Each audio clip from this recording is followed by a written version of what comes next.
Hola, a continuación vamos a ver cómo realizar la corrección del factor de potencia en un sistema de corriente alterna. Pues para saber primero esto, pues es importante saber que cualquier sistema de potencia es muy sensible a la magnitud de la corriente que fluye por las líneas, pues cuando estas están siendo transmitidas.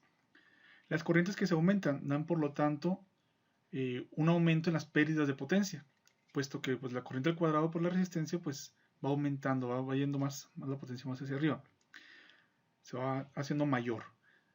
Cabe mencionar también que las corrientes intensas también requieren conductores más grandes, por lo cual pues, se requiere ocupar mayor cantidad de cobre para poder transmitir esta mayor cantidad de energía.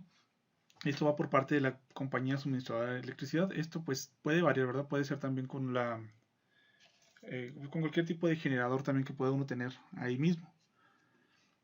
Bueno, la corriente absorbida desde la fuente debe ser mínima, es lo que se requiere. Cuando la corriente aparente es igual a la corriente real. Perdón, cuando la potencia aparente es igual a la potencia real. Y cuando esto da por efecto el que la corriente reactiva, la potencia reactiva sea igual a cero. Aquí lo podemos ver. ¿A qué se refiere o qué es el proceso de la corrección del factor de potencia? Bueno, el proceso de corrección del factor de potencia es cuando agregamos elementos capacitivos a las cargas inductivas que tenemos. ¿Por qué nada más se menciona así? Bueno, la mayoría, aparte de la transmisión de energía, también en las casas, en los negocios, la mayoría de los elementos de corriente alterna que tenemos son inductivos, o sea, tienen una bobina, tienen algún elemento que sea un motor, ya sea una lavadora, ya sea un aire acondicionado, un aire de cualquier tipo. La mayoría de los elementos son bobinas. Por lo tanto, se requiere agregar un elemento capacitivo para que pueda corregir ese factor de potencia. Entonces, cuando nuestra potencia aparente tiene un cierto ángulo y nosotros la logramos reducir, se acerca más a la real. Y esto nos conviene porque se va a ver reflejada en una menor corriente.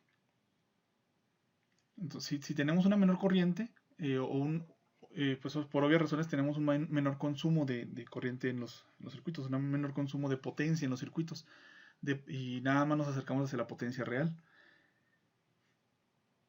Entonces, esto es lo ideal de realizar la corrección del factor de potencia. Ahora, veamos aquí. Tenemos nuestra fuente de voltaje por la cual se introduce la corriente y esta es nuestra carga inductiva. Usualmente, como les digo, un motor, un generador, un transformador. Cuando nosotros agregamos un elemento capacitivo que sea de igual proporción al elemento en paralelo que pudiera tener el inductor, entonces dejamos un elemento puramente resistivo a los ojos de la fuente de voltaje. Eso es lo ideal para reducir toda aquella potencia aparente, como hemos visto en videos anteriores. La potencia aparente pues es en sí una potencia desperdiciada. Entonces, si con esto logramos hacer que sea nada más la potencia real, pues estamos ganando nuestro circuito, ¿verdad? Entonces, esto es lo que se refiere a realizar una corrección del factor de potencia, agregar un elemento capacitivo que aliviane a la carga. Entonces, pues tenemos que la corriente proporcionada por la fuente, en este caso ya cuando agregamos el elemento capacitivo, va a ser igual a la corriente del capacitor más la corriente de la bobina o de la carga inductiva.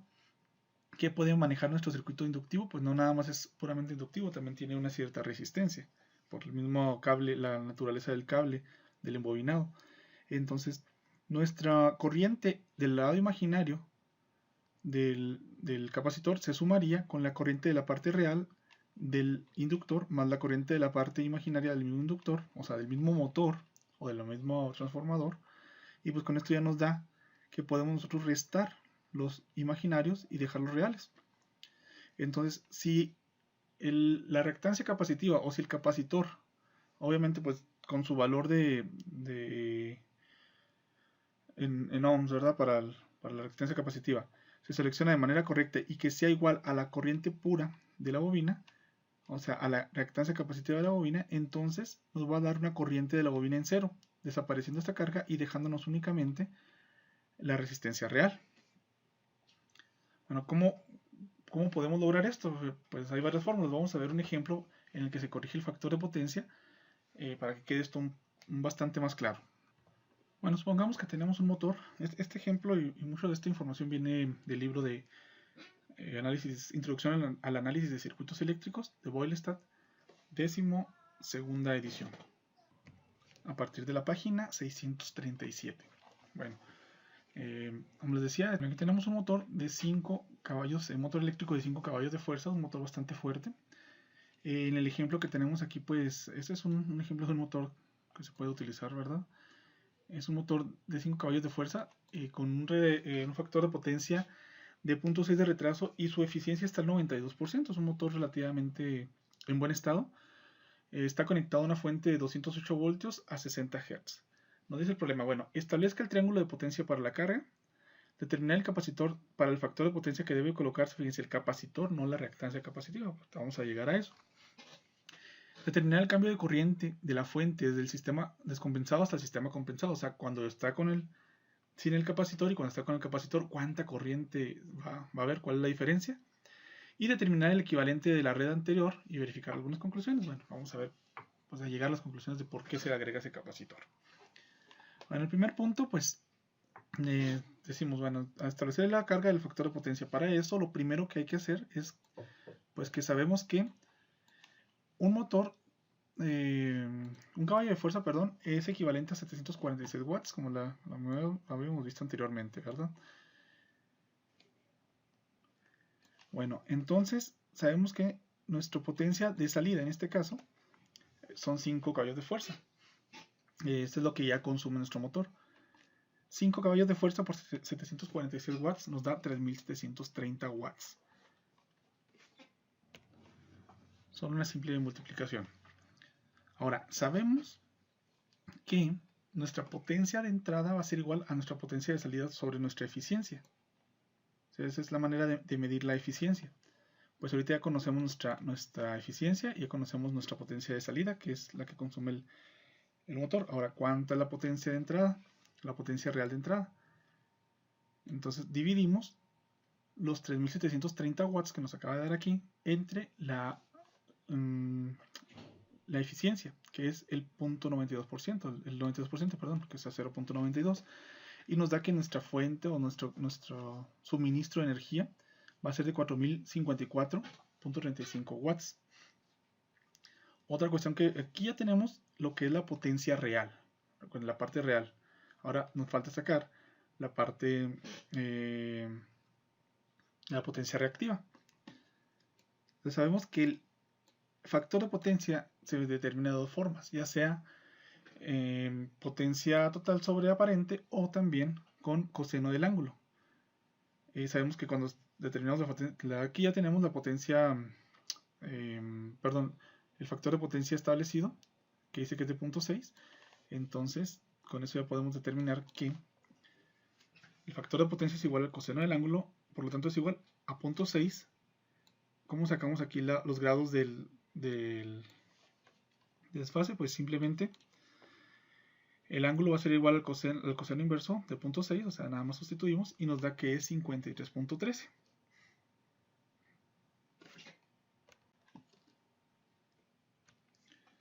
Bueno, ahora aplicando un poco de trigonometría básica, ¿verdad? Y dando un pequeño repaso aquí lo voy a poner. Pues se pueden encontrar esa imagen. Pues sabemos que esta es la parte real y esta es la parte reactiva de la potencia. Potencia reactiva, potencia real, potencia aparente. Entonces, la fórmula que sigue pues es para determinar el valor que tiene la potencia reactiva.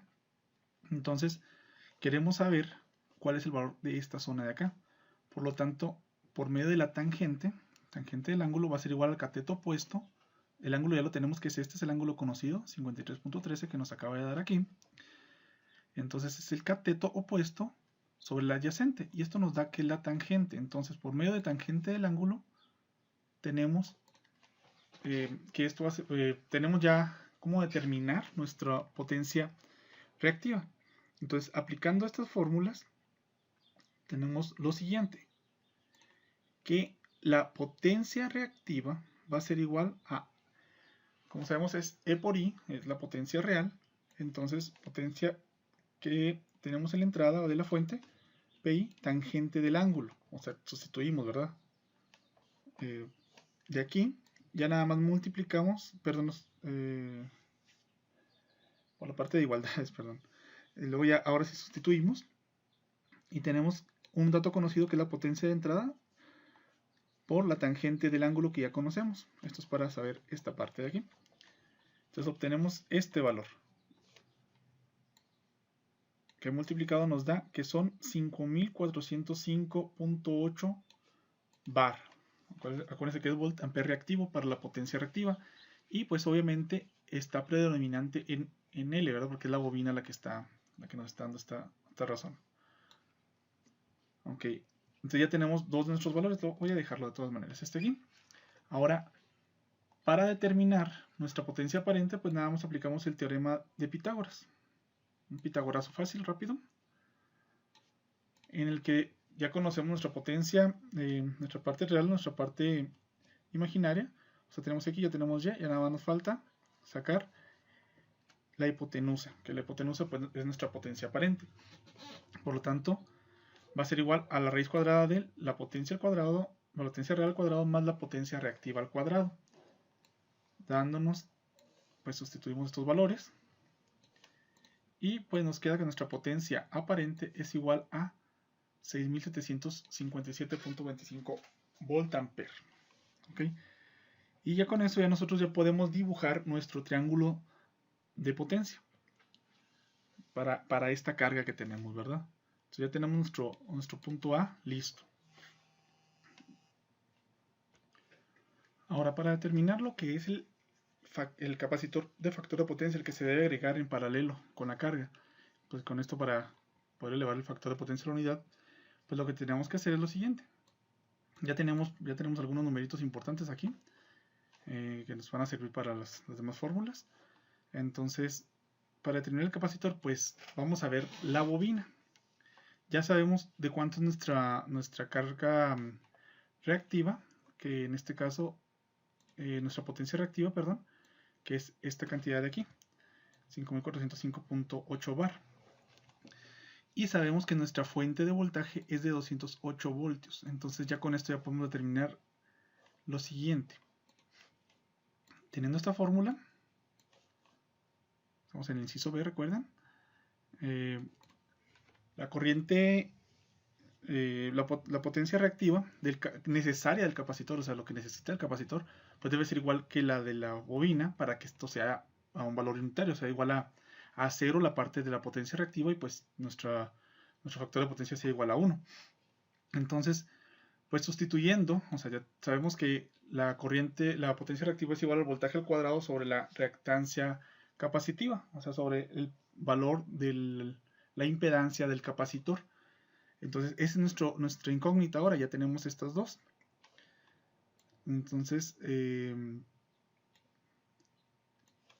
ponemos del otro lado la igualdad y pues tenemos que nuestra reactancia capacitiva, o sea, el valor en ohms de nuestro capacitor va a ser igual al voltaje al cuadrado sobre la potencia reactiva, que esto va a ser igual a 208 volts al cuadrado sobre 5405.8 bar de capacitor, que es lo que necesita, insisto, el capacitor que requiere.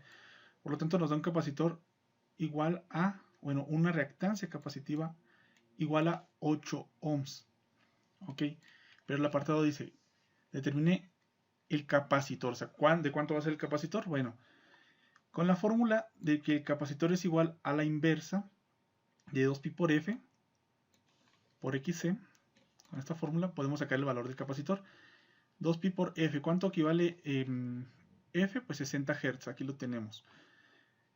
Entonces, sustituyendo los valores nos queda que es igual a la inversa de 2pi por 60 Hz por 8 ohms, que es la reactancia capacitiva que sacamos aquí. Y nos da que requerimos un capacitor de 331 microfaradios. ¿Okay? Y hasta ahí resuelta la parte B. Ya sabemos de cuánto va a ser el capacitor y de cuánta reactancia capacitiva, o sea, de cuánta impedancia va a ser el valor. ¿Okay? Segunda parte, inciso B resuelto. Ahora, ¿cómo resolvemos la tercera parte? Lo que es el cambio de corriente. Para irlo identificado vamos a ponerle aquí, que está la parte A, minúscula. Ah, no, está en minúscula mejor. Inciso A. Esto que está aquí es el inciso B. Ahora vamos a comenzar con el inciso C. El inciso C dice: determine el cambio de corriente de la fuente cuando el sistema está descompensado, o sea, cuando no hay capacitor, y cuando hay capacitor. Bueno, este es uno de las fórmulas, es de lo más fácil. Cuando el factor de potencia vale 0.6, es cuando todavía no agregamos el capacitor.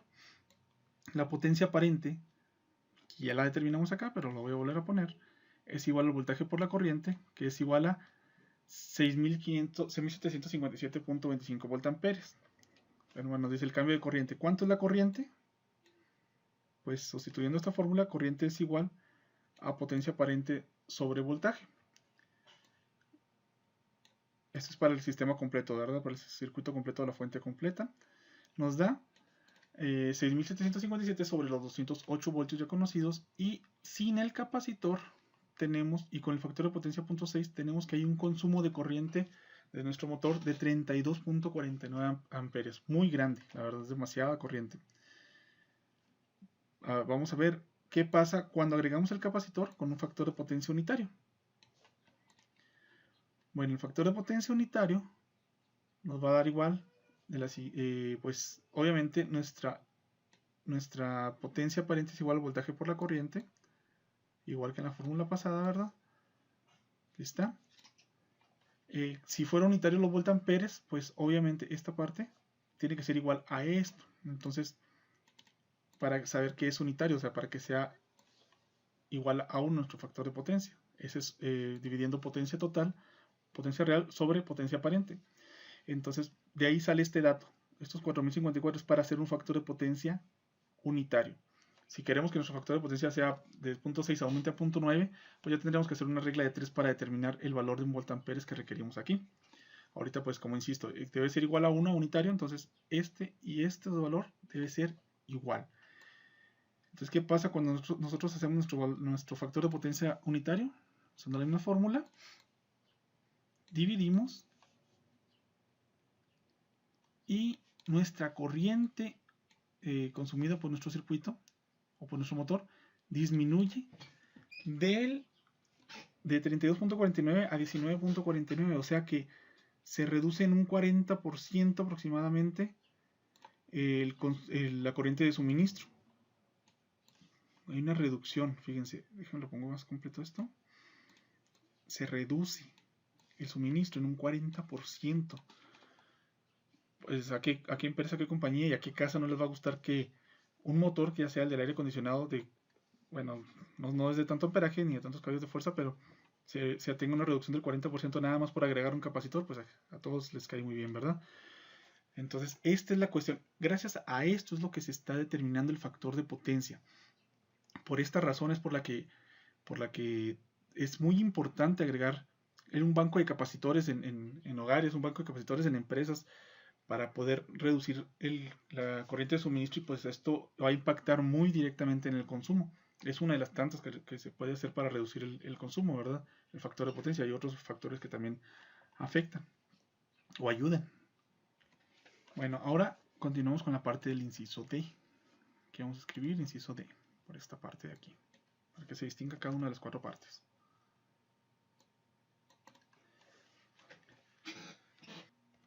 Bueno, ¿a qué se refiere con la red equivalente? Bueno, ¿cómo se vería este motor en su función como si fuera la parte real de la resistencia, la parte imaginaria de la bobina?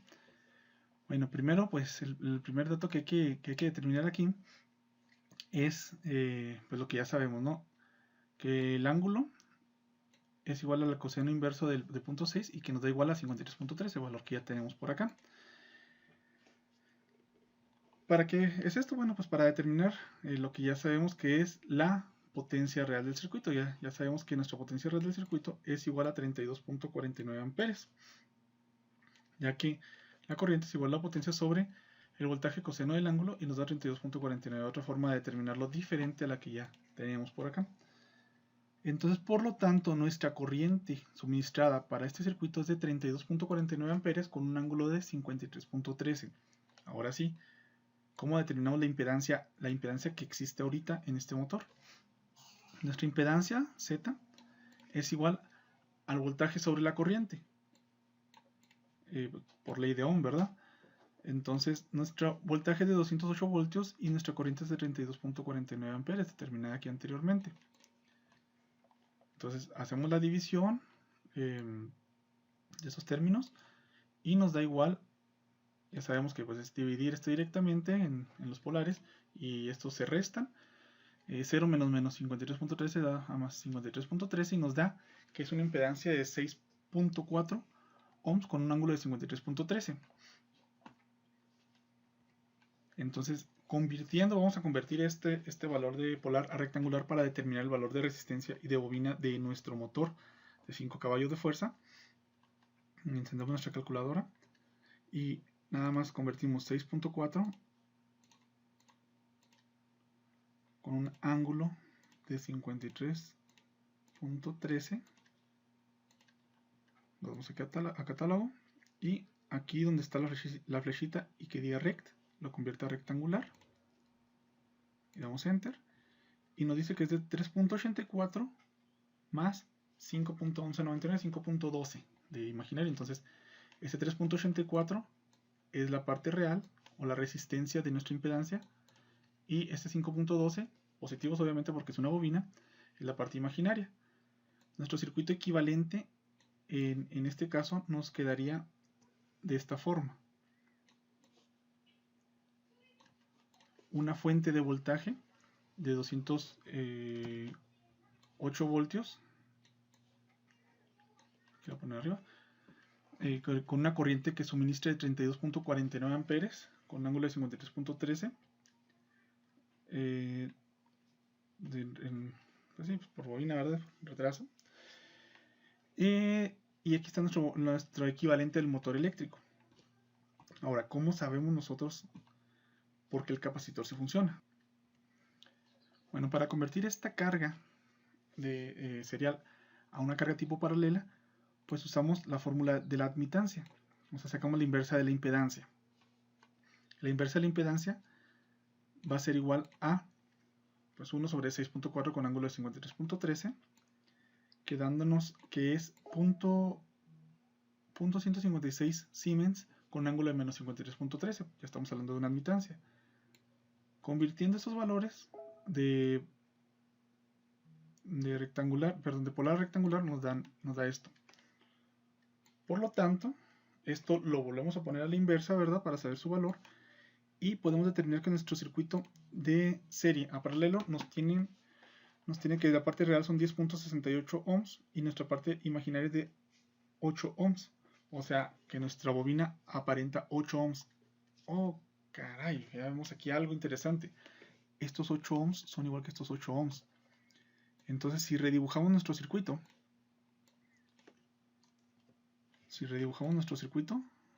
nos quedaría algo así, pero ya agregamos el capacitor.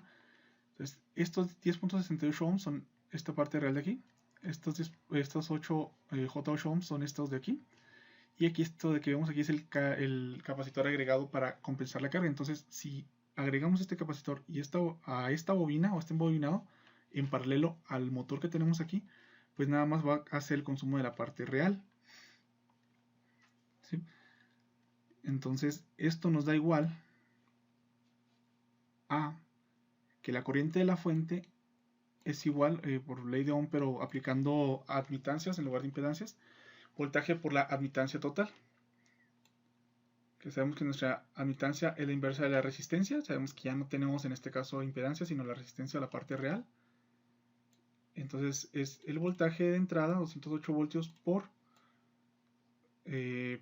la inversa de la resistencia, ¿verdad? Que es la admitancia. Entonces esto nos da que son 208 voltios por la inversa de 10.68 y nos da el valor de los 19.49 amperes que registramos aquí para el factor de potencia unitario.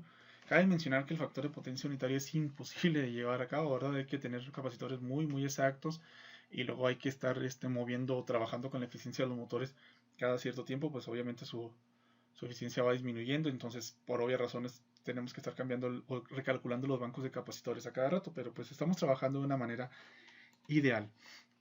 ¿Cuánta es la corriente o por qué se determinan estos 26 amperes que son absorbidos por el capacitor? Pues esto viene dado porque la corriente del capacitor es igual al voltaje sobre la impedancia reactancia capacitiva, dándonos 208 sobre 8 ohms, 208 volts, y ahí se ven reflejados los 26 amperes absorbidos por el capacitor de la parte imaginaria, ¿verdad? De la parte de la potencia reactiva. Entonces estos 26 amperes también se van por acá y por eso pues nada más nos queda la parte real. Pues en conclusión, verificando las conclusiones, ¿verdad? Si convertimos nuestro circuito serie a paralelo, podemos ver cómo si agregando el capacitor de 8 ohms se compensa con la bobina de 8 ohms determinada para este motor. Ya lo sacamos aquí de esta forma. Y pues con eso pues podemos llegar a concluir que la corrección del factor de potencia es muy efectiva para lo que es la disminución de corriente, como lo podemos ver de este lado. Espero que haya quedado claro. Si no, pues no duden en consultarme. Muchas gracias y hasta luego.